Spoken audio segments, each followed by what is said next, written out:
Si vous avez un terrain accidenté avec des pentes, des bosses, des passages étroits ou des zones irrégulières, vous savez que la plupart des robots tondeuses ne sont tout simplement pas conçus pour ça. Ils patinent, ils se coincent, ils abandonnent au premier dénivelé sérieux et vous vous retrouvez à finir le travail à la main. Dans cette vidéo, j'ai sélectionné pour vous les 3 meilleurs robots tondeuses spécialement adaptés aux terrains difficiles en 2026, des modèles sans fil périphérique capables de gérer des pentes importantes et des surfaces complexes avec une navigation intelligente qui fonctionne vraiment. On va du moins cher au plus cher et je vous dirai clairement lequel je recommande.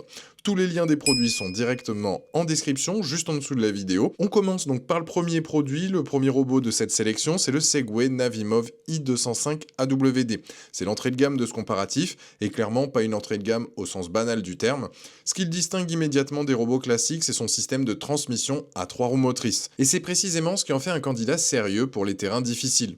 Concrètement, la troisième roue arrière ne s'active que lorsque le robot en a besoin, sur une pente, dans un virage serré, ou quand il détecte qu'il perd de l'adhérence. Le reste du temps, elle tourne librement pour économiser la batterie. Résultat, selon les données fabricants, jusqu'à 30% d'économie d'énergie par rapport à un système 4 roues motrices permanent. C'est un compromis intelligent entre performance, tout-terrain et autonomie. Sur le terrain, justement, ce robot est annoncé pour des pentes allant jusqu'à 45%, ce qui correspond à une inclinaison d'environ 24 degrés. Pour vous donner une référence concrète, c'est le type de pente que vous trouvez dans beaucoup de jardins en zone pavillonnaire, avec du dénivelé, ou sur des terrains en zone rurale qui ne sont pas parfaitement plats. Il intègre également un contrôle électronique de stabilité d'origine automobile, un système qu'on retrouve habituellement dans les voitures, et qui ici stabilise activement le robot pour éviter les dérapages et maintenir une trajectoire maîtrisée même quand le sol est inégal.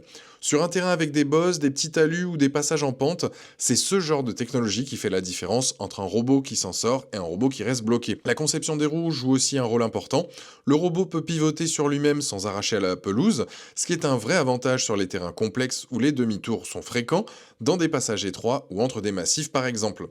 Les retours d'acheteurs confirment globalement que le robot s'en tire bien sur des jardins avec des niveaux différents, des passages sur des allées gravillonnées ou des zones avec des petites irrégularités de terrain. Un utilisateur au Royaume-Uni mentionne notamment que son robot traverse sans problème une allée en gravier pour passer d'une zone à l'autre.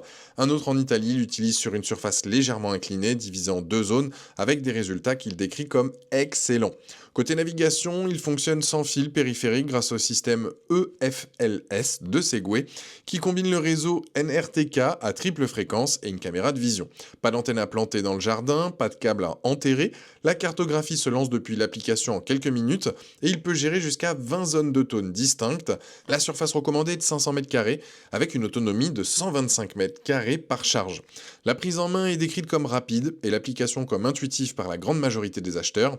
Le robot tombe en trajectoire rectiligne, ce qui donne un résultat visuellement propre et régulier. Quelques retours signalent une finition un peu moins précise sur les bordures et de légères difficultés sur terrain très humide en forte pente, ce qui est courant sur ce type de robot. La largeur de coupe est de 18 cm et la hauteur de coupe est réglable manuellement entre 2 et 6 cm. Le niveau sonore est annoncé à 59 décibels, ce qui est très discret.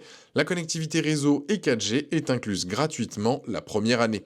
Pour un jardin jusqu'à 500 m² avec du relief, des pentes modérées et des irrégularités de terrain, c'est une option sérieuse et bien positionnée. Si ce modèle vous intéresse, vous trouverez le lien direct vers ce robot en premier donc dans la description, juste en dessous de la vidéo. Passons maintenant au deuxième robot de notre sélection, le Dreamy A1 Pro.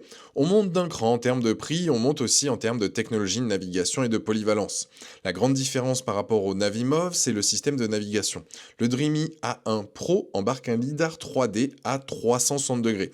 C'est-à-dire un capteur laser qui tourne en continu et analyse l'environnement dans toutes les directions avec une portée de 70 mètres. Le robot donc construit en temps réel une carte précise de votre jardin, détecte les obstacles, les contourne intelligemment et planifie ses trajectoires de façon optimisée. C'est une technologie qu'on retrouve habituellement dans les robots aspirateurs haut de gamme, appliqués ici à la tonte extérieure. Et sur un terrain accidenté, ça change vraiment les choses. Le robot ne se contente pas de suivre un parcours prédéfini, il s'adapte en permanence à ce qu'il voit autour de lui.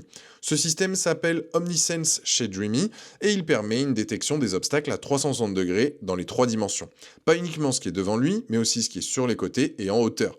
Les utilisateurs rapportent que le robot contourne les arbres, les massifs, les jouets oubliés dans le jardin avec une réactivité que beaucoup décrivent comme impressionnante. Sur le terrain accidenté, plusieurs acheteurs avec des jardins loin d'être parfaits témoignent de résultats convaincants.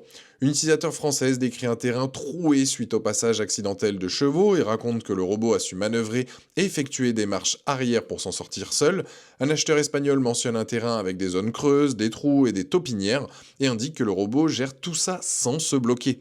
Les roues tout-terrain du Dreamy A1 Pro sont spécifiquement conçues pour offrir une traction puissante sur les surfaces difficiles et par mauvais temps. La surface recommandée est de 2000 m², ce qui est nettement plus généreux que le Navimove.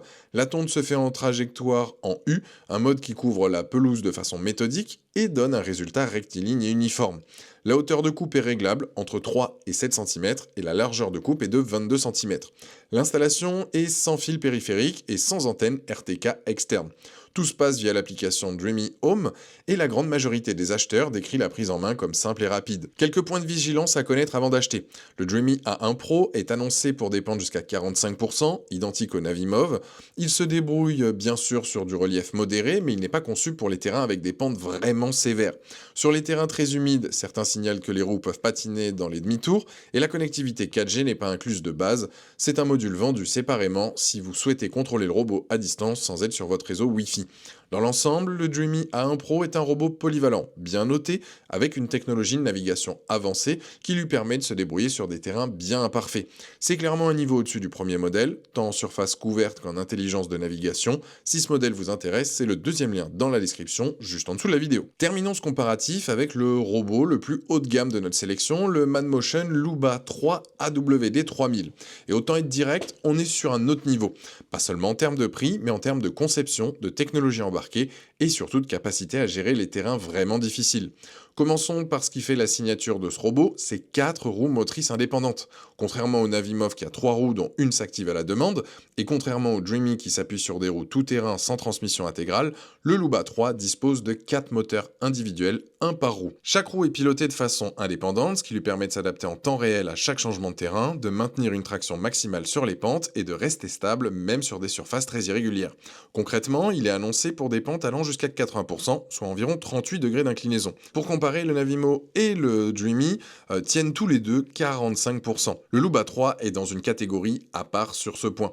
Son châssis adaptatif lui permet également de franchir les obstacles physiques comme des bordures, des racines ou des seuils jusqu'à 5 cm de hauteur sans rester bloqué. C'est un détail qui compte énormément sur des terrains naturels où le sol n'est jamais parfaitement régulier. La technologie de navigation est elle aussi d'un niveau supérieur. Le Luba 3 utilise ce que Manmotion appelle le positionnement trifusion, une combinaison de 3 systèmes simultanés, un lidar à 360 degrés avec une portée allant jusqu'à 70 mètres, le réseau net RTK pour les corrections de positionnement satellite et 2 caméras assistées par intelligence artificielle pour la détection rapide des objets. Ces 3 systèmes fonctionnent ensemble en permanence. Le lidar construit une carte tridimensionnelle du jardin en évaluant des millions de points laser en temps réel. Le RTK assure la précision centimétrique du positionnement et les caméras détectent et identifient plus de 300 types d'obstacles différents. Les utilisateurs avec des terrains vraiment complexes sont ceux qui en parlent le mieux. Une utilisatrice décrit 2500 m² de prairies en pente avec des talus et des trous et rapporte que le robot grimpe les talus avec une aisance qu'elle décrit comme presque drôle là où elle-même dérape. Un acheteur belge sur un terrain de 1800 m², pentu et accidenté, indique que le robot passe partout, s'arrête et adapte automatiquement sa hauteur de coupe quand les lames accrochent sur les bosses, puis reprend le réglage initial une fois les zones difficiles passées. Un utilisateur ayant possédé d'autres marques avant écrit que la Luba 3 grimpe les pentes, même humides, sans patiner, là où les autres se bloquaient. La surface recommandée est de 3000 m² avec une autonomie de 175 minutes par charge sur une batterie de 12,5 Ah, ce qui permet de couvrir jusqu'à 1400 m² par cycle. La largeur de coupe est de 40 cm, soit plus du double du Navimo, avec 2 systèmes de coupe équipés de 6 lames chacun. La hauteur de coupe est réglable entre 25 et 70 mm. Il peut gérer jusqu'à 30 zones de tombe distinctes et propose plusieurs modes de trajectoire. Quelques points de vigilance tout de même. Les virages sur place sur terrain très humide peuvent arracher un peu d'herbe, même avec la fonction virage multipoint activée. Le nettoyage est décrit comme fastidieux compte tenu de la taille du robot et le jet d'eau est déconseillé par le fabricant. L'application est complète mais demande un temps de prise en main pour exploiter toutes ses fonctionnalités avancées et le prix est élevé, c'est un investissement à assumer. Mais pour un grand terrain vraiment accidenté, avec des pentes sérieuses, des irrégularités importantes ou plusieurs zones complexes à gérer, c'est objectivement le robot le plus capable de cette sélection. Si ce modèle vous intéresse, c'est le 3e lien dans la description juste en dessous de la vidéo. Voilà, vous connaissez maintenant les 3 3 meilleurs robots tondeuses pour terrain accidenté du moment. Alors lequel choisir? Si votre terrain fait jusqu'à 500 m² avec du relief modéré, des petites pentes et quelques irrégularités, le Segway Navimo i205 AWD fait très bien le travail pour le prix le plus accessible de cette sélection. C'est un robot sérieux, bien conçu, avec une vraie transmission adaptée au terrain difficile. Si vous avez un jardin plus grand, jusqu'à 2000 m², avec un terrain imparfait mais sans pente extrême, le Dreamy A1 Pro est un excellent choix. Son lidar 3D lui donne une vraie intelligence de navigation, il couvre une surface bien plus grande et le rapport qualité-prix est difficile à battre dans cette catégorie. Maintenant, si vous avez un grand terrain vraiment complexe, avec des pentes importantes, des talus, des zones très irrégulières ou plusieurs espaces séparés à gérer, mon choix personnel va clairement au Madmotion Luba 3 AWD 3000. C'est le seul des trois qui est réellement conçu pour les terrains exigeants sans compromis, ses 4 roues motrices indépendantes, sa navigation trifusion et sa capacité à grimper dépendent jusqu'à 80%, en font un robot dans une catégorie à part. Le prix est élevé, c'est indéniable, mais les retours d'utilisateurs sur des terrains vraiment difficiles sont sans appel. Si votre jardin est le genre de terrain qui a déjà eu raison d'autres robots, c'est celui-là qu'il vous faut. Tous les liens des produits donc sont en description, juste en dessous de la vidéo. N'hésitez pas à les consulter pour vérifier les prix actuels et surtout les disponibilités. Sur ce, je vous dis à très vite pour une nouvelle vidéo. Ciao!